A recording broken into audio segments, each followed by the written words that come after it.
Então, iniciando aqui a gravação, sejam todos muito bem-vindos. Como eu dizia, agora a gente vai estudar, a partir de hoje, a nossa segunda unidade do nosso conteúdo, que é o estudo das provas no processo criminal.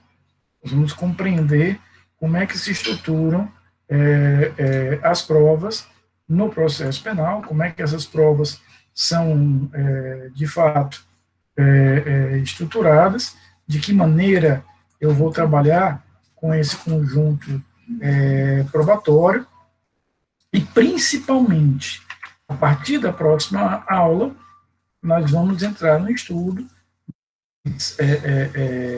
preciso, que é o estudo de cada uma das provas em espécie. Então, hoje, eu quero ver com vocês a teoria geral, a gente vai entender como é que o Código de Processo Penal estrutura esse grande título das provas, e, a partir da próxima aula, a gente vai estudar com as provas uma por uma, digamos assim, entendendo o pericial, entendendo o que é a prova documental, entendendo os limites da prova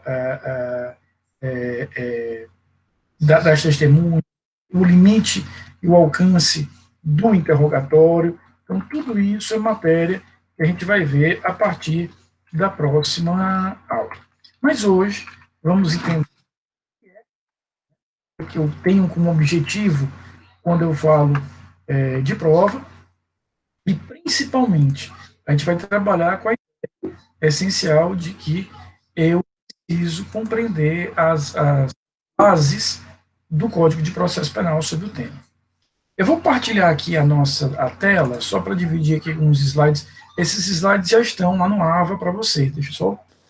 Professor, Pois não. com licença, eu posso só tirar uma dúvida em relação à aula passada? Na verdade, eu até peço desculpas, porque eu quebrei meu protocolo, Ana, de décadas, que eu sempre, numa revisão aula passada, perguntando se vocês têm dúvidas. Então, não só você pode, como deve, porque eu tenho a ordem na minha aula. Fique muito à vontade. Professor, na Vai aula lá. passada, o senhor falou que existiam 3 formas de citação: a pessoal, a por Eu? hora Eu, certa. eu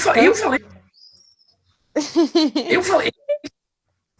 Sim, 3 formas de citação: a pessoal, a por hora certa e a por edital. A doutrina fala da citação ficta ou presumida e diz que ela tem 2 tipos, que é a por edital e por hora certa. Aí eu fiquei meio confusa, porque, por exemplo, se eu sou um oficial de justiça e vou na casa de uma pessoa fazer o mandado, e ela pula o muro e eu vejo que ela tem ciência daquilo. Seria uma citação ficta. Mas a partir de que momento seria uma citação por hora certa? Tá bom. Veja só. O que a gente vai ver são formas diferentes de classificar a mesma coisa. Eu até me lembro de um grande professor que eu tive na graduação, na disciplina de hermenêutica, o professor Valmir Pontes Filho, um imenso professor que eu tive. E o professor Valmir dizia uma coisa que eu nunca me esqueci. Ele dizia: olha, não existem classificações certas nem classificações erradas. O que existe são classificações úteis e classificações que são menos úteis, digamos assim. Diante disso, a lei, o Código de Processo Penal, ele trabalha com 3 espécies: citação pessoal, citação por hora certa e a citação por edital, dentro do que é aquilo que nós vimos na aula passada. Parte da doutrina vai classificar essas formas de citação de uma outra maneira. Classifica quanto a acesso direto ao réu ou não acesso. É por isso que quando você... Mas eu li que a citação por hora certa e a citação por edital, elas fariam parte da classificação citação ficta. Por que ela seria ficta, Ana? Porque eu não entreguei na mão do cara. É por isso que quem classifica assim, classifica como se fosse uma situação, repito, ficta, porque ela não tem a certeza. Só que a citação por hora certa, como nós vimos, apesar de eu não ter entregue na mão dele, eu me cerquei de alguns cuidados para gerar uma fortíssima presunção, uma fortíssima ideia de que ele terá acesso a essa citação, sim. Tanto é que as consequências da citação por hora certa são as mesmas consequências da citação pessoal. Então, digamos que a tua dúvida é excelente para que a gente possa entender o seguinte: o que você leu não necessariamente diverge ou contradiz aquilo que nós estudamos juntos na quinta-feira. É apenas uma forma distinta, diferente de classificar a mesma coisa. Eu classifiquei conforme o código, e essa doutrina está classificando conforme o acesso ao réu. Mas veja, vai chegar na mesma conclusão. Nesse caso, se ele viu o cara pulando o muro, o correto é ele fazer uma certidão circunstanciada disso, ou seja, certificando que ele presenciou a cena, que aconteceu isso, isso, isso. Isso vai para os autos e isso vai autorizar que ele faça com mais propriedade a citação por hora certa. Mas foi excelente a sua pergunta para a gente poder organizar um pouquinho isso. Ficou claro, Ana? Beleza. Ficou, professor, entendi. E Obrigada. eu peço desculpas. De repente, eu toda aula pergunto se há dúvidas e acabei atropelando. Que é isso, professor. Tá? A Rayana diz o seguinte: professor, também tem uma dúvida da aula passada. Mesmo o juiz, eu estou falando igual tipo locutor de rádio, né? Professor, também tem uma dúvida da aula passada.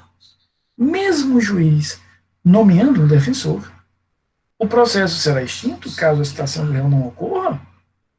Assim, o defensor não precisará se manifestar ao processo.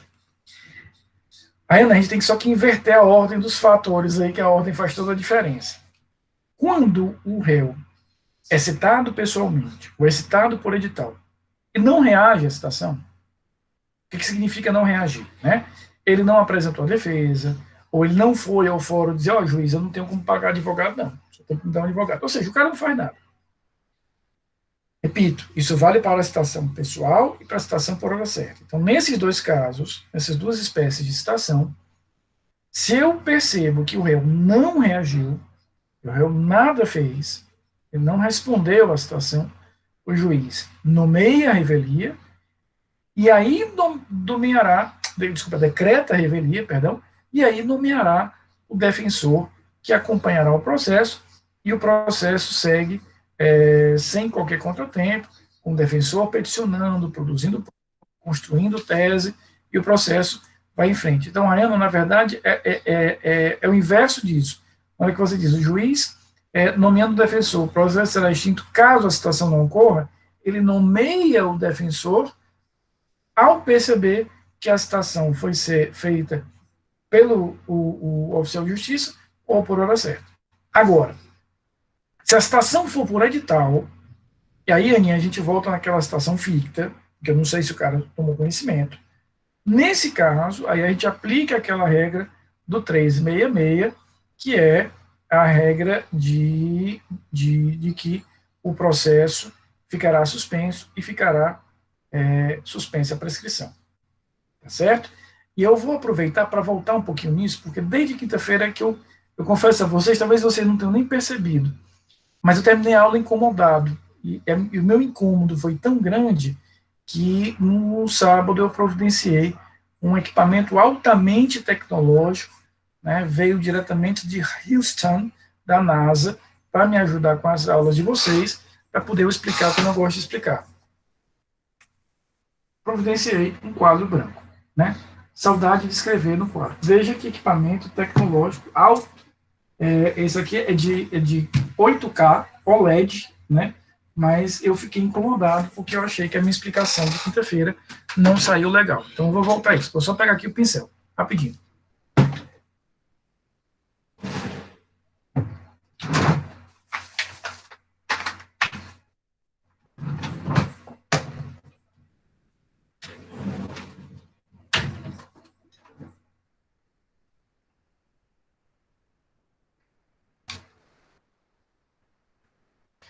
Eu, de fato, fiquei muito incomodado porque eu achei que ficou um pouco incompleta a minha explicação Adilson, é top das galáxias. Isso aqui vem da NASA, né?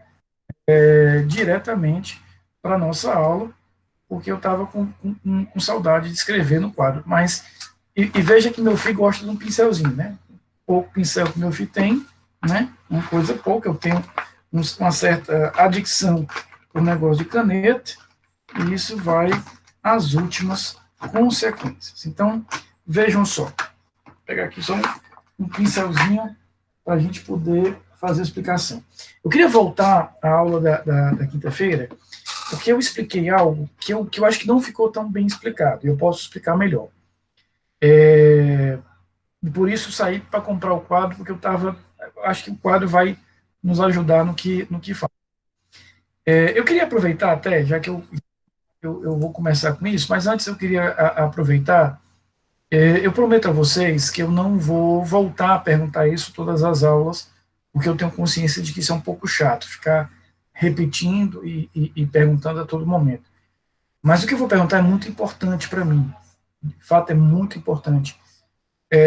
Sobretudo nesse período remoto, em que a gente está um pouquinho mais distante, eu quero que vocês me digam o que vocês estão achando das aulas. Se estão gostando, o que pode melhorar, o que a gente pode ajustar, tá certo? Porque é muito importante eu ter esse feedback, e eu não quero deixar para fazer esse tipo de pergunta no final do semestre, porque no final do semestre não dá para eu corrigir o que tiver errado, tá certo? Então, eu vou usar o quadro branco em alguns momentos, vou usar o slide em outros momentos, vocês têm todo aquele material de apoio lá no AVA, tem as nossas aulas que serão gravadas, vão estar sempre lá no AVA o link, mas eu preciso ouvir de vocês. Eu queria que vocês me dissessem o que estão achando da metodologia, tomando como referência a aula de quinta-feira. Tá tranquilo? Qualquer coisa, me compartilhem isso, que eu não quero que a gente possa avançar. Vitória, você é suspeita. Você já está na suspeição. Tá? Professor, Oi. eu achei bem bacana a metodologia que o senhor está abordando de escrever coisas importantes aqui no chat. Porque às vezes o senhor fala alguma coisa e eu, pelo menos, gosto de escrever. E não dá tempo de escrever tudo aquilo, então, com alguns professores, eu perco essa informação. E como o senhor coloca esses pontos importantes aqui no chat, a gente pode até, no momento da explicação, dar uma parada, escutar o que o senhor está falando, e depois que o senhor mudar para algo assim, não tão específico, que dê para a gente fazer as duas coisas ao mesmo tempo, prestar atenção e escrever, aí a gente dá pega aquele conteúdo. Eu acho bastante legal esse ponto. Show, show. Obrigado, Matheus. É isso que eu quero de vocês, esse tipo de retorno, porque eu normalmente faço essa conversa, confesso a vocês, no final do semestre. Mas eu senti essa necessidade agora, porque quando a gente tem aula presencial, e eu que tenho uma certa experiênciazinha de sala de aula, vou completar 20 anos de sala de aula no ano que vem, até pelo olhar de vocês na aula, eu já sei se vocês estão ali, não estão de corpo presente, eu sei como é que a coisa vai fluindo. Mas aqui é mais difícil, né, que a gente tem mais dificuldade. Mas eu confesso que eu não vou ficar repetindo a todo momento essas encuestas, não vou fazer essas pesquisas sempre, mas em alguns momentos do semestre eu vou fazer, porque é muito importante ter esse tipo de retorno, tá certo? Muito obrigado, eu li aqui tudo que vocês escreveram, e para mim é muito importante esse tipo de retorno. Então, queridos, eu queria, obrigado mais uma vez, eu queria voltar, né, a ideia. Obrigado, Marilene, obrigado mesmo. E eu tento isso, assim, por mais que a gente esteja em métodos diferentes, a lógica é seguir com a mesma intensidade. Queridos, e realmente não é papo de professor, eu fiquei com isso na cabeça desde quinta-feira, porque eu expliquei para vocês o artigo 366, 366. Vamos só recapitular o 366. Vou até colocar aqui. Tá? Não, tu viu o que tu causou, né? Eu estava falando que prova, acabou a prova, vamos, né, na verdade, voltar para a quinta-feira.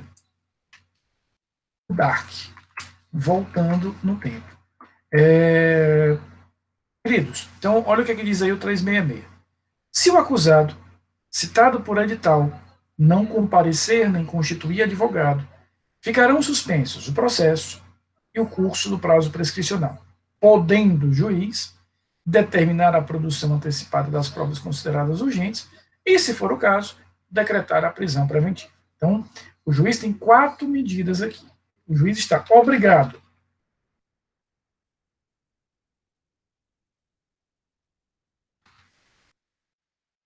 a ver o processo e suspender a prescrição.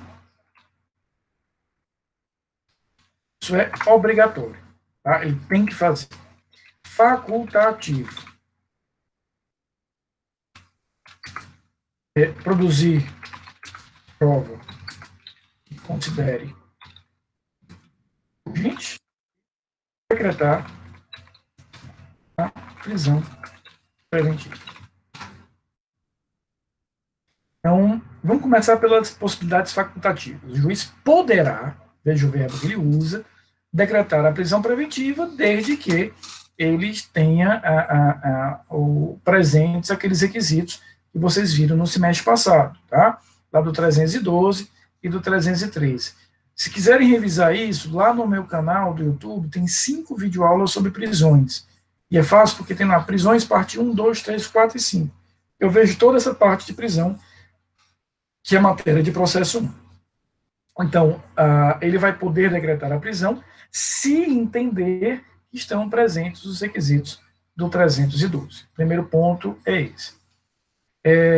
Produzir prova que considere urgente. Então, ele vai entender o seguinte: olha, se eu não faço a perícia agora, ou se eu não ouvir essa testemunha que já tem uma idade avançada, ou que tem uma doença grave, pode ser que quando esse processo volte a correr, ele perca aquela prova. Então, ele produz por cautela e guarda a prova ali. Eu costumo dizer que aqui é como se ele fosse aquele joguinho de Lego, em que essa prova é uma peça do Lego, e quando o processo voltar a correr, ele só vai fazer encaixar ali no processo, e o processo vai em frente. Mas ele preservou a prova, ele garantiu que aquela prova não se perdesse. Ele por exemplo, vamos imaginar que seja uma testemunha. Ele ouve a testemunha e guarda aquele depoimento. Bom, obrigatoriamente, ele tem que suspender o processo. Né? Ele suspende o processo. Então, ele não pode ir à frente.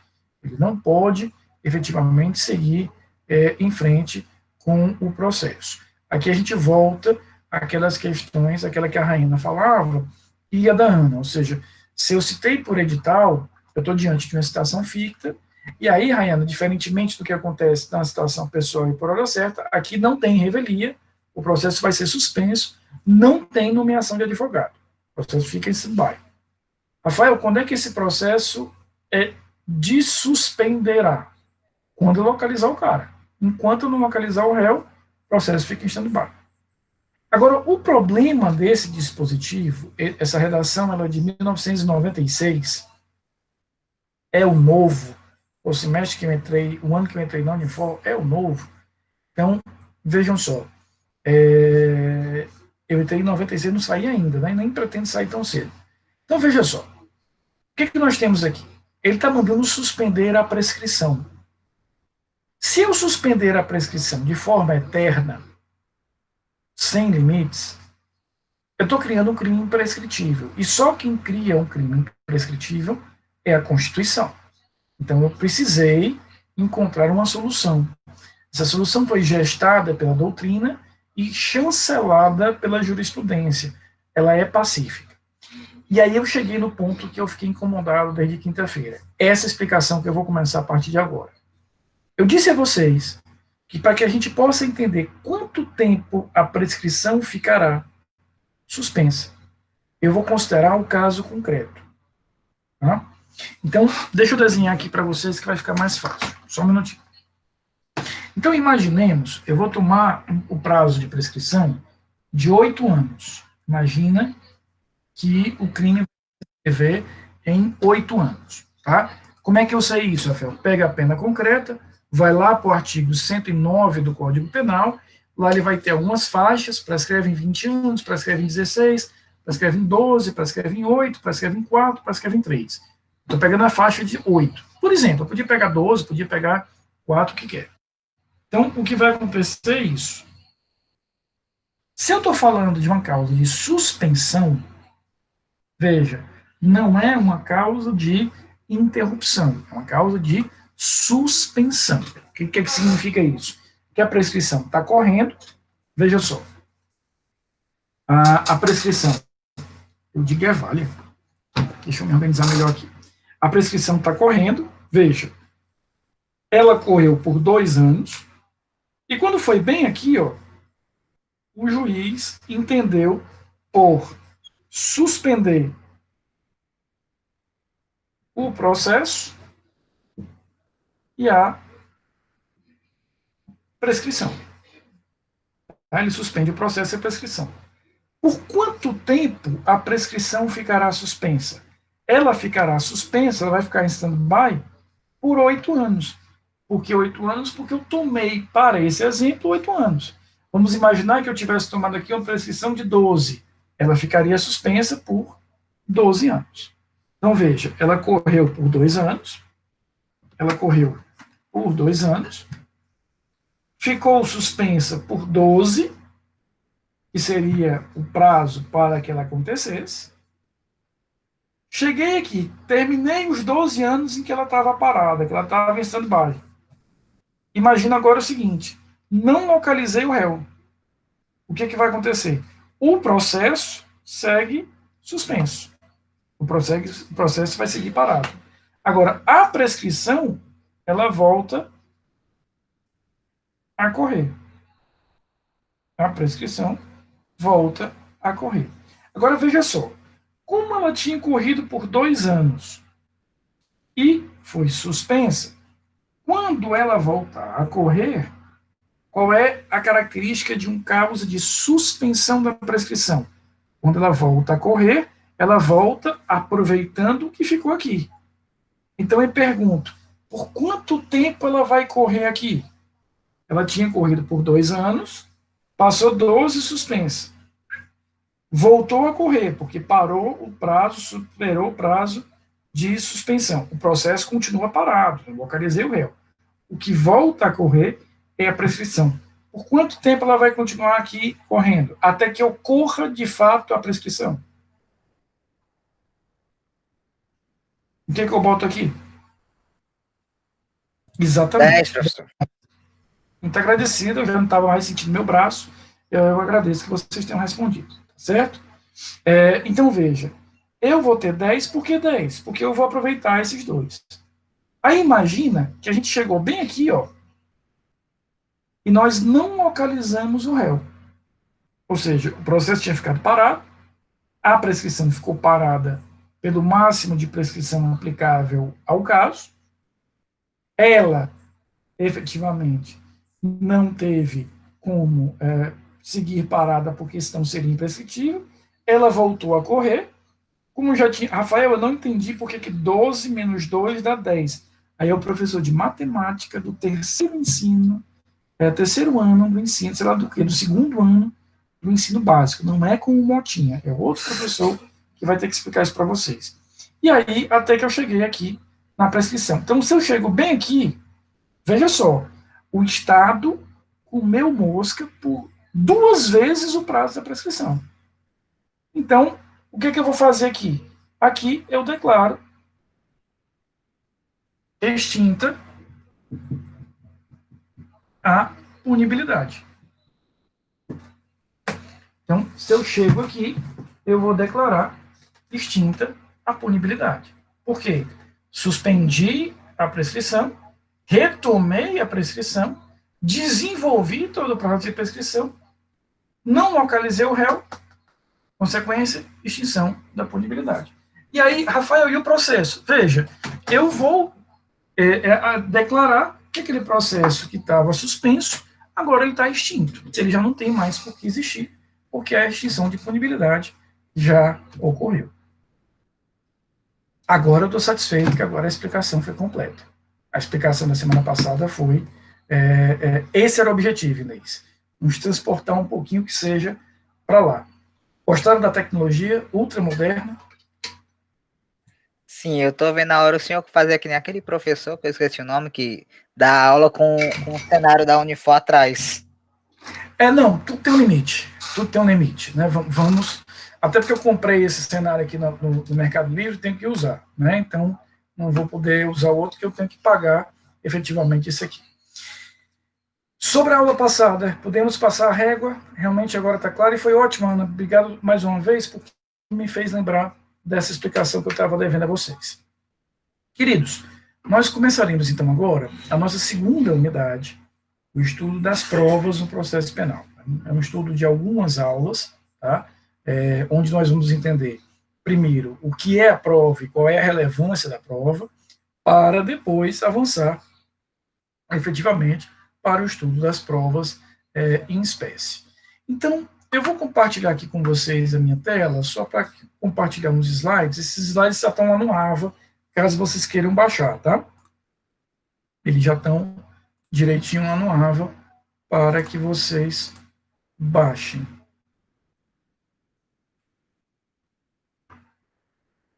Estão vendo aqui a tela?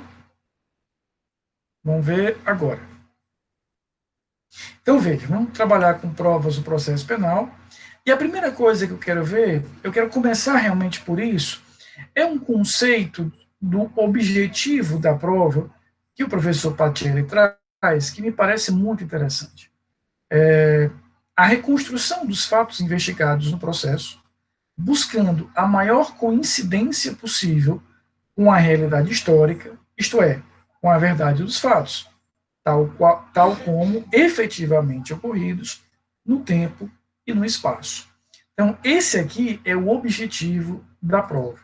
Então, olha que interessante.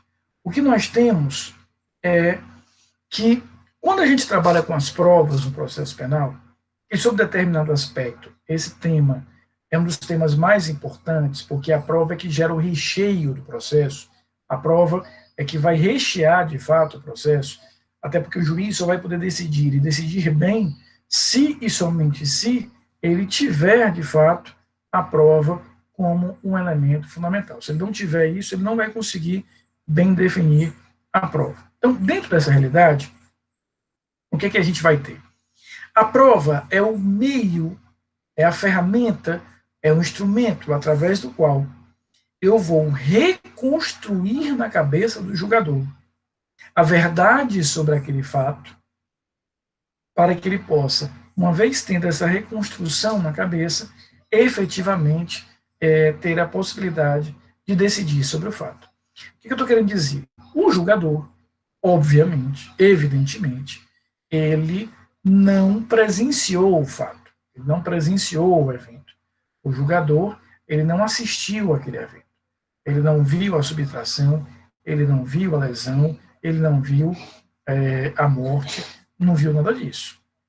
Então, eu vou reconstruir, Paulo, as provas servirão que, já que ele não presenciou o evento, e ele precisa saber desse evento, porque é sobre o fato que ele vai decidir, essas provas servem para reconstruir na cabeça do julgador, a reconstrução na cabeça do julgador da verdade sobre aquele determinado evento. Então, são essas provas que irão permitir que o julgador se convença ou não de que o fato existiu, de que fulano é o autor, de que tal circunstância qualificadora existe, de que tal circunstância atenuante existe, já que ele não presenciou, ele não foi um espectador daquele evento, né?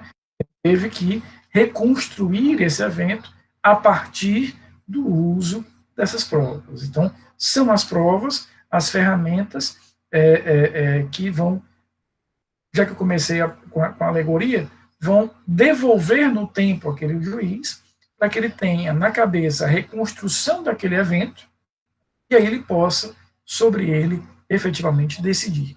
Essa é a grande função, esse é o grande objetivo das provas.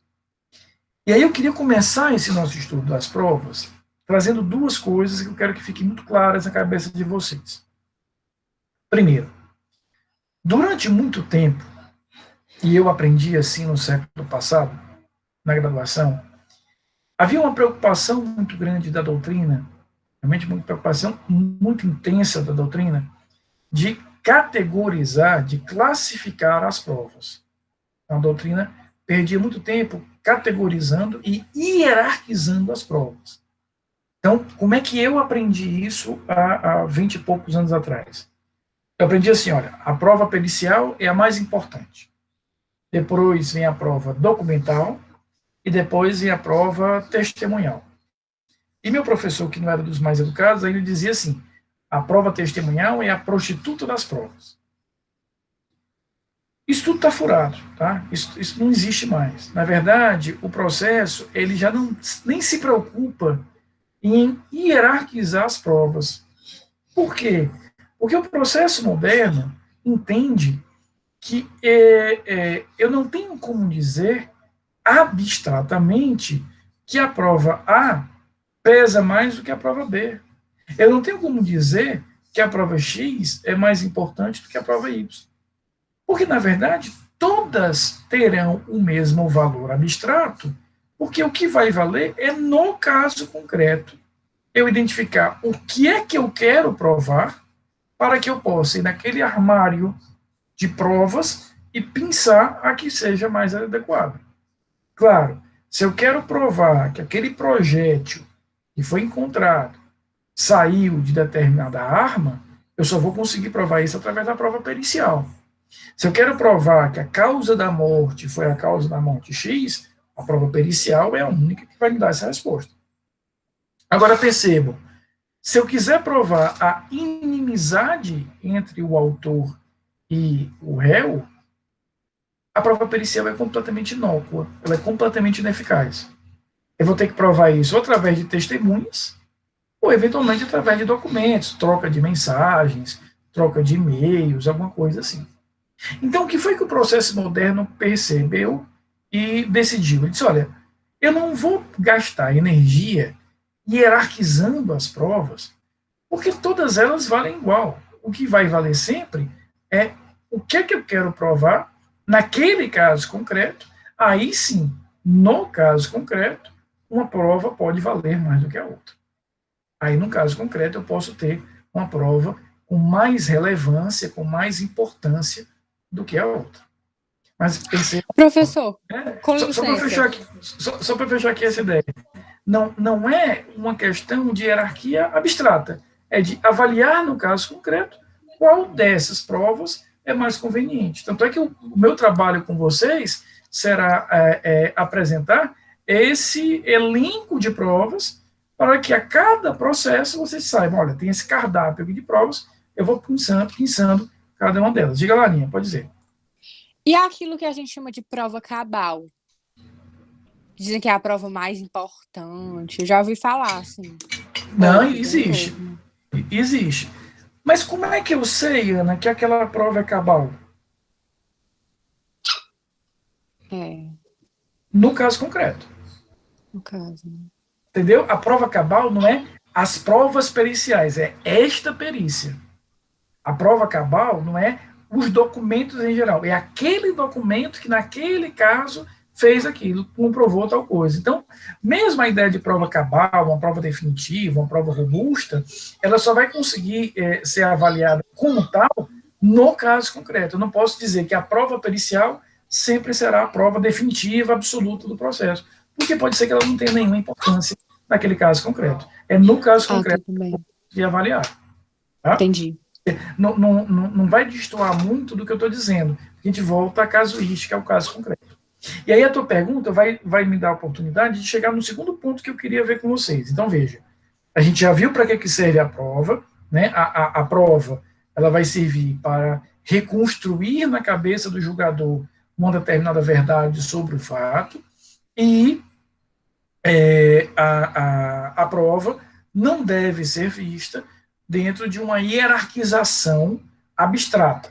Não dá para afirmar que a prova documental valerá mais do que a testemunhal. Não, é no caso concreto, até porque, repito, eu me lembro que isso me incomodava quando eu escutava que a testemunha é a prostituta das provas. E por que me ensinaram assim? Porque diziam que eu posso corromper muito facilmente a testemunha, daí porque a prova testemunhal não teria tanta validade. Esse raciocínio não está correto. E se ele estivesse correto, ele criaria um problema muito grande. Por quê? Primeiro, dizer que a prova testemunhal ela tem menos valor, porque eu posso pagar alguém para testemunhar a meu favor, daí porque ela seria uma prostituta das provas, é no mínimo ingenuidade, porque nos passa uma ideia de que a única prova, digamos, corrompível seria a prova testemunhal, e não é verdade. Eu posso corromper um perito, eu posso fabricar um documento falso. Então, corrompível é qualquer elemento de prova. Qualquer das provas pode efetivamente ser falsificada, falseada, maquiada. Então, convenhamos, não é um privilégio exclusivo da prova testemunhal isso. Ela vai ser essa característica da falibilidade, da falha, da corrupção, perpassará todas as provas. É injusto, portanto, rotular a prova testemunhal como uma prova menor, porque eu estou diante de uma prova potencialmente corrompível. E lembra que eu falei que criaria um problema? Qual é o problema? A esmagadora maioria dos processos. Não há trabalhos estatísticos que dizem isso, mas a minha experiência de 20 anos de processo penal pode dizer a esmagadora maioria dos processos no Brasil, os processos criminais, evidentemente, que eu estou falando, são processos resolvidos com a prova testemunhal. Então, a imensa maioria dos processos são processos que se resolvem com a prova testemunhal. Alguns têm ali a prova pericial, o exame de corpo de delito, tem ali algum documento, mas a imensa maioria dos processos são resolvidos, eu estou falando dos processos do dia a dia, furto, estelionato, roubo, apropriação indébita.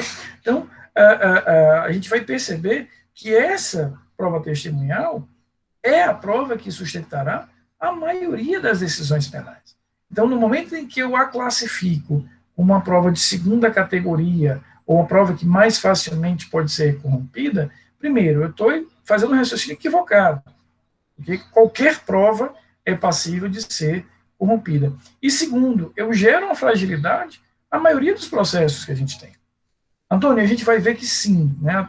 Mas a gente vai ter uma aula específica sobre prova testemunhal, então eu não vou me adiantar. Mas a testemunha, ela tem a obrigação de falar e de falar a verdade. Então, essa testemunha tem esse peso, e claro, se eu consigo provar que ela está falseando a verdade, mentindo, ela vai responder pelo crime lá de falso testemunho, do artigo 342 do Código Penal. Né? Então, a gente vai ver isso depois. Mas veja, não quero que a gente pense, primeiro, que há uma hierarquização de provas, isso não existe, porque só no caso concreto eu vou conseguir aferir qual é a mais importante, e muito menos que a prova testemunhal teria uma importância menor em relação a isso. Né?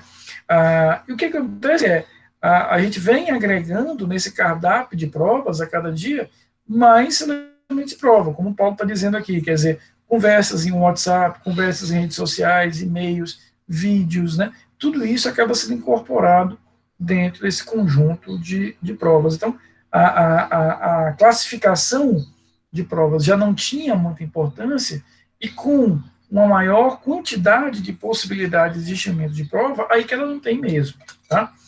E aí eu queria desenvolver o seguinte raciocínio com vocês.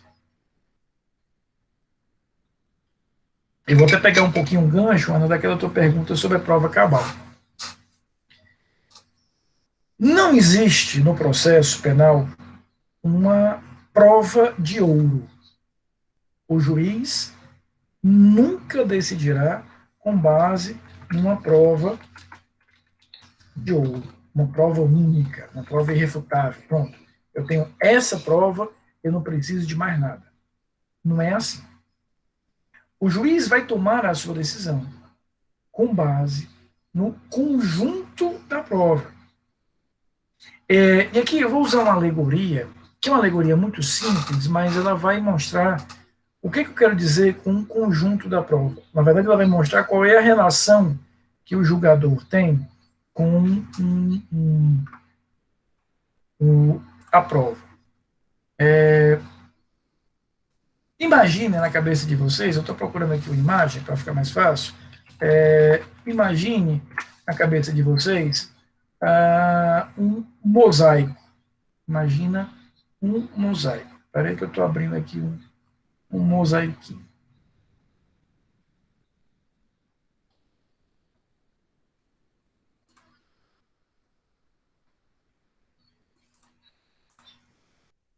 Vejam só, né, essa imagem aqui. Eu coloquei aqui aleatoriamente. Abri aqui o Google, coloquei aqui aleatoriamente. Tá? Vejam só essa imagem. Eu tenho aqui um mosaico. Aqui um desenho de um elefantezinho. Veja que eu tenho aqui várias pecinhas. Tem laranja, tem verde escuro, tem um verde mais claro, um verde intermediário, azul, azul mais claro, cinza, 2 tons de cinza, tem um roxo, tem outro roxo, tem rosa. Você sabe que só um esclarecimento. Você sabe que homem só enxerga em 16 cores, né? Mulher enxerga em 253 milhões de cores. Mulher com muita facilidade sabe a diferença de branco, off-white, gelo, creme e marfim, né? Enquanto isso, o homem viu branco. Então, a gente tem pouca sofisticação em matéria de cores. Vocês com muita facilidade sabem a diferença de laranja para telha, bater o olho, aquilo ali é telha, né? Ou marfim e não off-white. Então, vejam, nessa ilustraçãozinha, nesse desenhozinho aqui, muito simples, a gente percebe que há várias cores, mas uma cor aqui meio azul, arroxeada, ela se destaca, né? Ela vai acabar se destacando nessa, veja aí o azul arroxeado, né? Então ele vai acabar predominando, né? Se a gente baixar aqui para outras cores, para outros exemplos de mosaico, a gente vai ver muito isso, que tem eu tenho várias cores, mas tomemos esse aqui, ó, eu tenho várias cores, né? Branco, amarelo, mas veja que o azul se sobressai. Eu tenho aqui o azul se sobressaindo, ele vai ter um certo domínio. O que eu quero dizer com essa alegoria, né? O conjunto da prova, do processo, funciona como esse mosaico, funciona como uma coxa de retalhos. Eu tenho uma testemunha, tenho outra testemunha, tenho um documento, tenho uma perícia, tenho um interrogatório. Então, o juiz vai produzindo aquele mosaico, que nem vai ter uma unidade de cor. O que eu quero dizer com isso? Não serão todas as provas a apontar na mesma direção. As provas não vão apontar na mesma direção. Uma vai apontar na direção, outra na outra, e assim vai. O que o juiz deve fazer ao final do processo? Ele vai se distanciar um pouco daquela prova, e se distancia um pouco daquela prova, como nós fizemos aqui com o mosaico, e ele vai tentar identificar qual é a cor predominante da prova. Ou seja, se a prova preponderantemente aponta para confirmar a autoria e materialidade, ou confirma a autoria, mas não confirma a materialidade, ou vice-versa. Então, perceba, o juiz não decidirá com base numa única prova. O juiz não vai dizer, olha, a testemunha tal disse isso, eu já vou esquecer o resto. Não, porque se ele fizer isso, ele está pegando uma peça do mosaico e está dizendo, olha, o mosaico é amarelo. Só que aquela peça era só uma, num contexto imenso de peças de outras cores, em que predominava o azul. Então, o juiz, para bem fundamentar, para que ele possa decidir de forma correta, ele vai, efetivamente, decidir utilizando-se necessária e obrigatoriamente dessa estrutura de um mosaico. Ou seja, ele vai colocar todas as provas ali e ele vai identificar em que direção cada uma delas aponta. E na hora que ele identificar em que direção ele aponta, ele vai ver qual é a direção predominante, qual é a direção que a prova está falando mais alto.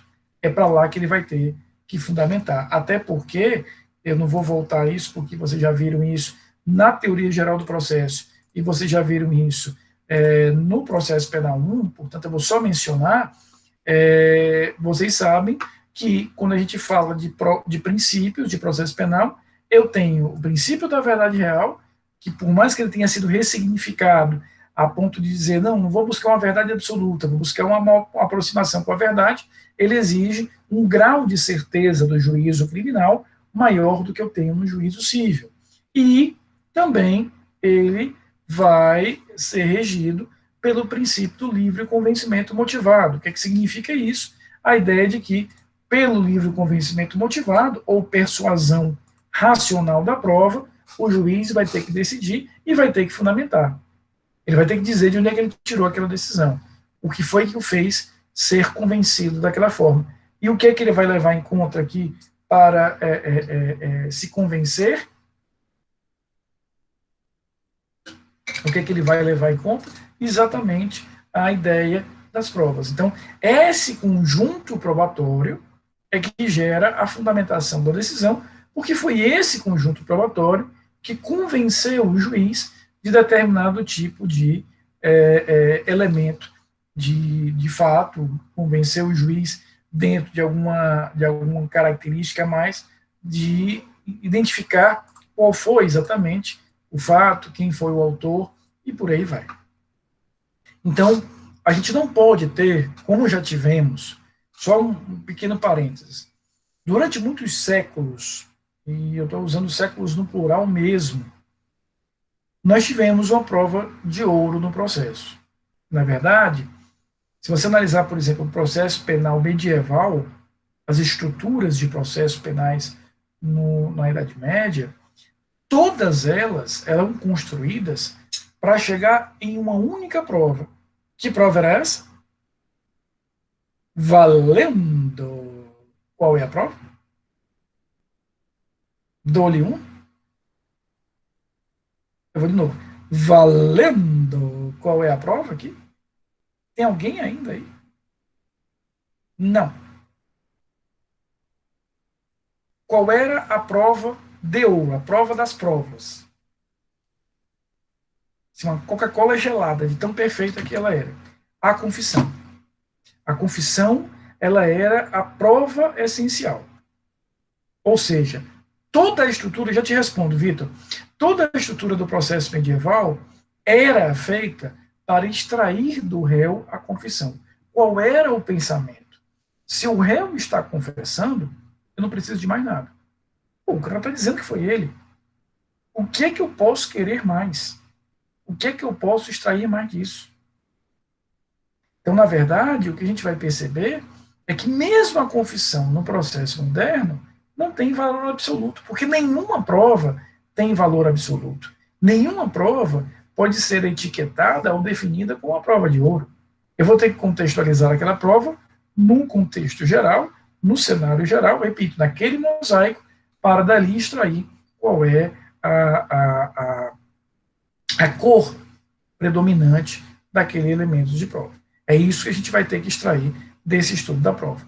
Nem mesmo confissão. Rafael, mas a confissão, ela tem valor relativo? Pô, o cara está dizendo que foi ele? Eu posso estar confessando para proteger alguém, eu posso estar confessando porque me pagaram, eu posso estar confessando porque estou sendo coagido. Há várias explicações aí que podem facilmente me fazer confessar. Ou seja, você confessou para proteger um filho, proteger o pai, proteger a esposa. Então, você está confessando ali para atrair a você essa responsabilidade para livrar uma pessoa, por exemplo, que você queira. Então, o processo moderno vai identificar as provas para dizer, olha, eu vou ter efetivamente que trabalhar com esse mosaico de provas, analisando todo o conjunto probatório, para daí extrair efetivamente qual é a verdade. E com isso, chegar à verdade real, nos termos em que ela está definida, e fundamentar adequadamente a minha decisão. É por isso, Ana, que no caso da prova cabal, sim, a prova cabal é aquela prova robusta, aquela prova definitiva, mas ela só será cabal, digamos assim, dentro do contexto de todas as provas. Ela sozinha não consegue ser cabal. Ela pode ser o tiro de misericórdia, né? Eu já tinha um conjunto de provas e aí descobri um vídeo. Eu consegui ter um conjunto de provas e aí eu tenho um áudio de uma conversa interceptada. Tal. Tudo bem, ela pode ser o ponto final aí, mas ela sozinha ela não vai ter essa força, porque a força vem do todo. A força vem do conjunto de elementos, tá?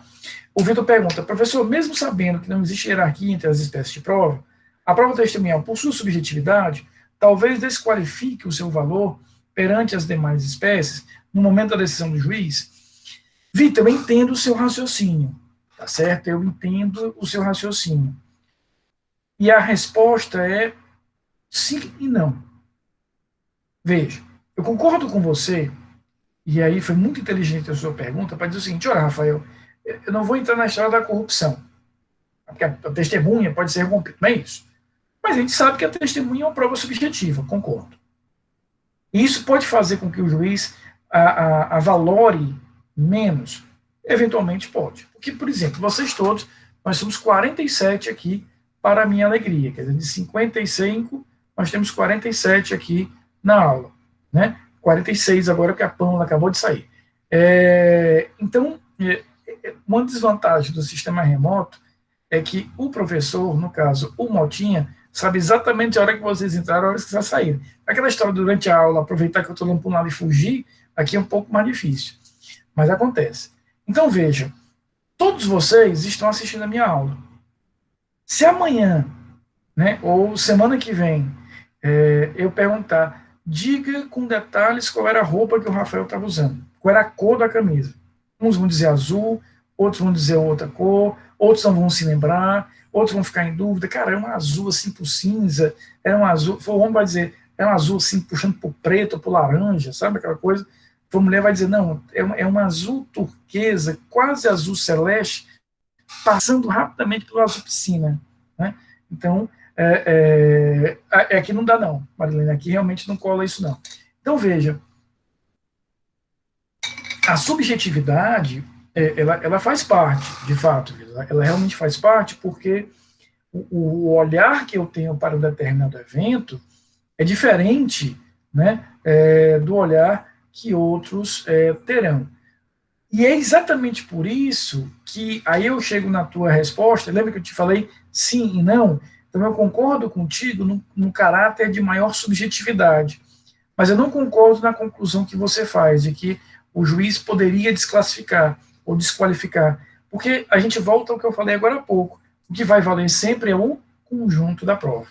Então, não é que ele vai desclassificar aquela prova por ser testemunhal, ele vai desclassificar, eventualmente, aquela prova, porque ela não vai coadunar com o grosso da prova que apontava em outra direção. Não por ser necessariamente testemunha, mas porque a informação dela é uma informação, às vezes, muito vazia em relação ao outro. Tá? Quanto ao polígrafo, ele não tem capacidade científica, ele não tem uma comprovação, Paulo, científica, portanto, ele não é aceito como uma prova válida, até porque existem estudos, o polígrafo, ele é um sinalizador, mas ele não é 100%. Tem uma série de fatores que podem interferir no resultado do polígrafo, desde o nervosismo, fatores químicos, determinados medicamentos que eu tomo, questões emocionais, por isso que ele não é considerado uma prova a ser validada pelo processo penal. Entendeu, Vitor? Então, assim, depende muito do cenário. Agora, por mais que há, e realmente existe, uma carga de subjetividade, é inegável isso, eu não posso desconsiderar por si só essa prova, ela vai ser levada em conta. Por quê? Porque o juiz vai decidir com base no conjunto da prova. E é isso que diz, veja só, o artigo 155 do Código de Processo Penal, que é o primeiro artigo sobre provas que a gente vai ter no processo. Então, veja o que ele diz aí. Artigo 155, ele inaugura todo o capítulo das provas, todo o título, na verdade, das provas no processo penal. O juiz formará sua convicção pela livre apreciação da prova produzida em contraditório judicial, não podendo fundamentar sua decisão exclusivamente nos elementos informativos colhidos na investigação, ressalvadas as provas cautelares, não repetíveis e antecipadas. Então, o que ele está me dizendo aqui? Está me dizendo três coisas. Primeira coisa, o juiz decidirá com base no livre convencimento motivado. Ele decide com base nessa convicção pessoal própria que ele tem a partir da apreciação daquele conjunto probatório. Então, o juiz vai decidir a partir dessa construção de prova. Insisto, com base naquele raciocínio do mosaico que nós vimos agora há pouco. Show. Ele monta aquele painel, aquele panorama das provas, analisa as provas e vê qual é a direção preponderante, não é unânime, é preponderante que a prova vai apontar. Aí vocês até poderiam me perguntar, Rafael, massa, estou entendendo tudo. Agora me diz uma coisa, cara, se o juiz olha para essa prova e não consegue chegar a conclusão nenhuma, porque a prova está tão diversa, está apontando em várias direções, como é que eu resolvo? Você resolve pelo princípio geral de processo penal, indúbio pro réu. Então, se a prova não autoriza que o juiz chegue a uma conclusão segura, a dúvida favorece ao réu, consequentemente, a absolvição será o caminho. Mas veja, ele trabalhou da mesma forma. Ele olhou para o panorama, olhou para o perfil, olhou para aquele mosaico e viu que ali não dava para extrair uma conclusão única. Tá? Continuando no 155. Não podendo fundamentar, preste atenção, não podendo fundamentar sua decisão exclusivamente nos elementos informativos colhidos na investigação. Então, olha o que ele está dizendo aqui. Ele está dizendo, olha, juiz, o senhor pode usar os elementos da investigação. O senhor pode usar os elementos do inquérito policial. Não há nenhum problema. O senhor não pode usar só esses elementos. Então, não é nula uma sentença onde o juiz, dentre os fundamentos de prova que ele usa, ele faz menção a uma testemunha que só foi ouvida no inquérito. Não é inválida uma sentença que, dentre os elementos de prova que justificam a razão de decidir, está um elemento de prova lá do inquérito policial. Não tem nada de nula essa sentença. O juiz pode perfeitamente assim proceder. O que ele não pode é usar esse fundamento como o único fundamento diante da situação concreta.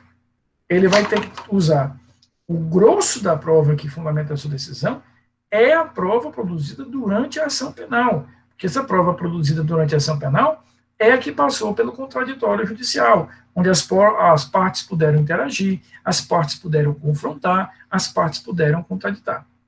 Aquela prova do inquérito, vocês aprenderam o inquérito no semestre passado e viram que o inquérito ele é inquisitorial. Ele não tem acusação e defesa, o inquérito não tem partes. Logo, eu não vou falar em processo, em contraditório no inquérito. A prova produzida no inquérito precisa ser refeita durante a ação penal para que ela possa ser devidamente validada. E aí ele ressalva aqui as provas cautelares não repetíveis antecipadas, ou seja, se o juiz antecipou alguma prova, se o juiz realizou cautelarmente alguma prova, aquela prova já foi uma prova passada pelo crivo do contraditório, ela vai poder ser utilizada. O artigo 156, ele vai trazer a distribuição do ônus da prova. Aqui no caput do 156, ele vai trazer a regra. A prova da alegação incumbirá a quem a fizer, sendo porém, facultada ao juiz. Então, qual é a regra? Quem alega, prova. Aqui vamos desconstruir uma ideia que é equivocada, mas que é muito comum. Nós temos uma ideia de que quem tem que provar é a acusação. Não. Claro, há um grande peso sobre a acusação, porque é a acusação que está alegando que ocorreu o fato, é a acusação que está alegando que você é o autor, mas isso não quer dizer que a acusação tem que provar tudo. Isso não quer dizer que ela tem que provar tudo. Por exemplo, quem é que alega uma excludente de ilicitude? Legítima defesa, estado de necessidade, estrito cumprimento do dever legal e exercício regular de direito. Não é a defesa? Pois se é a defesa que alega, é ela que tem que trazer efetivamente aqueles elementos de prova. Então, vamos desconstruir uma ideia de que a acusação, é como se a acusação tivesse que provar tudo e eu, defesa, cruzasse meus braços e não tivesse nenhuma obrigação. Não. A acusação tem um grande peso, é verdade, até porque a dúvida me favorece. Mas aquilo que a defesa traz para o processo, aquilo que a defesa alega no processo, ele vai precisar, o próprio réu vai precisar efetivamente provar. E aqui, veja, parte final do caput. facultado ao juiz de ofício: 1. Ordenar, mesmo antes de iniciar a ação penal, a produção antecipada de provas consideradas urgentes e relevantes, observando a necessidade, a adequação e a proporcionalidade da medida. 2. Determinar, no curso da instrução ou antes de proferir sentença, realização de... não colei o resto aqui. Só copiar aqui de novo o... Isso. Diligência para dirimir dúvidas sobre ponto relevante. Obrigado. Então, veja, o juiz pode, em caráter suplementar, complementar, ter a iniciativa da prova de ofício. Quando? Antes do início da ação, quando for algo urgente e relevante. Depois, quando já estiver na fase de ação penal, quando ele precisar disso para resolver uma dúvida sobre um ponto que ele considere urgente e relevante. Tá? Então, o que fica do 156? O ônus de provar é quem trouxe aquilo para o processo. Alegou? O ônus de provar é seu. Está alegando tal coisa? É você que tem que provar. Agora, o juiz tem, em nome do princípio da verdade real, em nome de princípios como ampla defesa e etc., ele tem a capacidade ativa de produção de provas. Ele tem, portanto, a capacidade de produzir a prova no caso concreto. Ele pode, de fato, produzir essa prova. Mas sempre em caráter o quê? Complementar, suplementando a iniciativa das partes. Então, veja o inciso segundo, que é muito importante, para dirimir dúvida sobre ponto relevante. Ele não tem que provar o todo, ele vai produzir aquela prova para dirimir ali um ponto que ele acha importante, mas um ponto específico, não é o fato em todo. Veja, ele usa claramente dirimir dúvida sobre ponto relevante, o que deixa muito clara essa capacidade, e não poderia ser diferente, porque a gente está falando de um processo que é um processo democrático, mas um processo que a iniciativa tem que ser das partes. O juiz, até para preservar um pouco a sua imparcialidade, ele não deve ter esse protagonismo exagerado na produção da prova. A produção da prova pelo juiz é facultada, é autorizada, como vocês estão observando aí no 156, mas ele deve fazer essa produção com uma certa parcimônia, né? Uma certa parcimônia. Posso sim. Vamos ver, por exemplo, Carlos, o seguinte. Imagina que as partes solicitaram a perícia em relação a 2 carros que estavam envolvidos em determinado fato. O juiz autorizou a perícia. Foram feitas as perícias nos 2 carros. Só que também estava envolvido nesse acidente uma moto que ninguém pediu a perícia. O juiz diz, olha, eu também quero a perícia dessa moto. Ninguém pediu, mas eu quero porque como ela está envolvida, ela vai poder construir melhor a narrativa da dinâmica desse determinado acidente. Então, ele manda de ofício, sem que ninguém provoque, a diligência de perícia daquela determinada moto. É nesse sentido que a gente vai ver a capacidade ativa do juiz de produzir prova. Tá bom?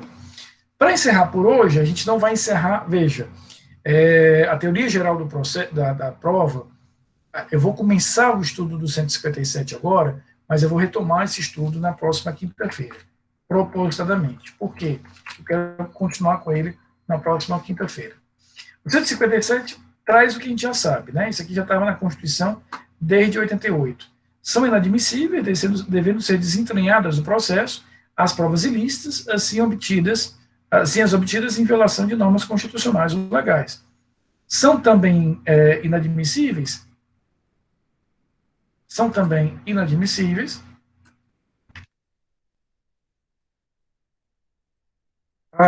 as provas derivadas das ilícitas, salvo quando não evidenciado nexo de causalidade entre umas e outras, ou quando as derivadas puderem ser obtidas por uma fonte independente das primeiras. Parágrafo 2º, considera-se fonte independente da primeira aquela que, por si só, segundo os trâmites típicos e de praxe, próprios da investigação ou instrução criminal, seria capaz de conduzir ao fato objeto da prova. Rafael, não entendi nada. É um troço aí confuso. Beleza. A regra está no caput. prova ilícita, aquela que ofendeu um dispositivo da Constituição ou de uma norma infraconstitucional, ela é imprestável. Nós só podemos admitir, em um caso, a prova ilícita no Brasil. É quando a prova favorece a defesa e é a única prova que a defesa tem. Então, a prova ilícita, se ela favorece a defesa e é a única prova da defesa, mesmo sendo ilícita, eu posso admiti-la, porque aqui há um predomínio efetivo do princípio da autodefesa. Muito bem. Agora, ele vai dizer que no parágrafo 1º, o que ele define no parágrafo 1º é a teoria da árvore dos frutos envenenados. Uma prova ilícita, todas que dela forem decorrentes, serão também ilícitas. São também inadmissíveis as provas derivadas da ilícita, salvo quando não evidenciado o nexo de causalidade entre umas e outras. Então, veja, eu realizei uma interceptação telefônica ilegal. Da interceptação, eu pedi uma busca e apreensão. Como essa busca e apreensão tem um vínculo com a interceptação, essa que é ilegal, ela contamina essa com a ilegalidade. As duas são imprestáveis. Mas se eu percebo que essa segunda prova nada tem a ver com a primeira, eu chegaria nela de qualquer jeito, eu não precisaria da primeira, essa aqui, mesmo sendo ilegal, não contaminará essa. Então, veja, a teoria da árvore dos frutos envenenados diz que se uma prova é ilícita, eu vou ter a prova que dela for decorrente. Aqui o que eu tenho? Aquele joguinho de dominó, cai uma pedra, cai outra, cai outra. Essa aqui é ilícita, essa que veio dela se contaminou com a mesma ilicitude. As duas são ilícitas. Agora, se eu perceber que eu tenho essa prova, essa aqui é uma prova que veio depois, mas não tem nenhum vínculo entre elas, eu cheguei nessa aqui porque eu cheguei mesmo, não tive que passar, e isso aqui é irrelevante, essa aqui vai ser válida. Então, se eu percebo que a prova decorrente, a prova derivada, era uma prova independente, eu não tenho por que considerá-la ilegal. Tá claro? Não, ali ela não chega a ser ilegal, Paulo. Aquele trecho final é que ele precisa realmente ser ilegal, porque já teria cessado ali a ordem. Não é que ela seja toda ilegal. Aquela conversa em particular, ela é realmente ilegal, porque já tinha cessado aquela ordem de interceptação, e aí eu não tinha mais como seguir com aquela interceptação. Se eu fiz, eu tenho que descartá-la. Tá certo? Eu ainda vou falar um pouquinho sobre o 157, tem uma coisa que eu quero guardar para a próxima aula, que é a teoria do encontro fortuito de provas. Eu pergunto, sobre a aula de hoje, tá claro? Eu vou fazer a chamada agora. Não precisa responder que está presente, não, porque eu vejo aqui pelo nome de vocês, tá certo? Não há necessidade de indicarem a presença, não. O sistema aqui, ele me dá o nome, e eu muito rapidamente consigo fazer aqui. Eu pergunto, alguma dúvida a mais do que a gente viu hoje? Então, tá legal essa aula? Tá confortável? Estão gostando? Não vão reclamar ainda do Motinha, não? Dá para passar por enquanto?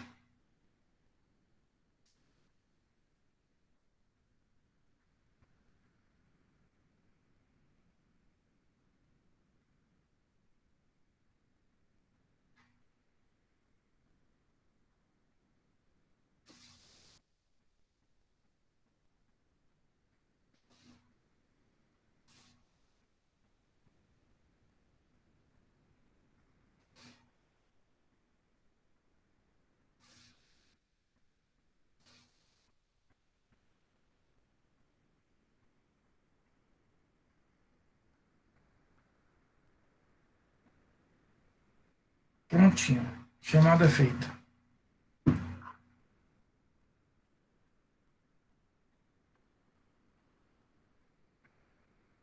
Estou vendo aqui que eu não tinha lido ainda. Obrigado aqui. Show. Então, qualquer coisa, queridos, é só falar, tá certo? A gente vai seguir com essa dinâmica. Paulo, eu não sei. Eu, sinceramente, Paulo, eu não sei mesmo se a gente vai seguir com essa dinâmica das aulas remotas ou não. Eu acho que, na verdade, ninguém sabe? Vamos ter que viver um dia de cada vez aí para a gente ir se posicionando em relação a isso. A minha expectativa é de que grande parte da disciplina a gente vai fazer em regime remoto, né? Mas a expectativa minha, pessoal, a gente ainda não tem como definir isso, vamos aguardar como é que as coisas vão acontecendo, tá bom? Eu realmente tenho uma expectativa, até porque nós somos 56 na turma, né? Eu e vocês somos 56 nessa turma, então é uma turma muito grande. Eu tenho uma turma, por exemplo, do horário CD agora, de Penal 3, que são 57. Então, seria muito difícil a gente ter uma logística de biossegurança para todo mundo. Mas a minha expectativa, repito, é que a gente vá até o final do semestre, em regime remoto. Mas vamos aguardar. Tá? O importante é a gente seguir um dia de cada vez e aproveitar cada dia. Queridos, então, uma boa noite para vocês, tá certo? Amanhã